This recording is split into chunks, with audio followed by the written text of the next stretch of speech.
ఉత్తరాన ఏముంటుందో తెలుసా అండి?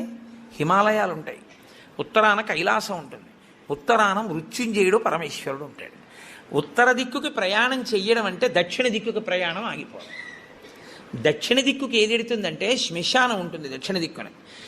ఎన్ని కోట్ల జన్మలెత్తినా ఆఖరికి శరీరం వెళ్ళిపోయేది అక్కడికి. ఎవడు ఈశ్వరుడితో పాటు ఉత్తినే ఉత్తరద్వారంలోంచి వెళ్ళడం కాదు, అసలు నిజంగా ఉత్తరద్వారంలోంచి వెళ్ళడం అంటే ఏమిటో తెలుసా అండి? ఈశ్వరుడి పల్లకి వెళ్ళి పల్లకి వెంట వీళ్ళు వెళ్ళాలి. అసలు శాస్త్రం అది. ఈశ్వరుడికి ఆ రోజున అర్చన చేసి పల్లకి పట్టుకుని పల్లకీని తీసుకెడతారు ఉత్తరద్వారంలోంచి. ఆయనతో వెళ్ళాలి. నువ్వు తినే ఉత్తరద్వారంలోంచి వెళితే నీకేం వస్తుంది? ఆయన వెళ్ళిన ఉత్తరద్వారంలోంచి వెళ్ళాలనుకోవాలి. అథవా అసలు నిజంగా వెళ్ళవలసింది ఏమిటంటే ఈశ్వరుడితో వెళ్ళాలి. కనీసంలో కనీసం నీ బాధ్యత ఏమిటి? ఉత్తరద్వారంలోంచి నువ్వు వెళ్ళాలనుకుంటే ఈశ్వరుడితో వెళ్ళేటప్పుడు ఎలా వెళ్ళాలో నువ్వు అలా వెళ్ళాలి.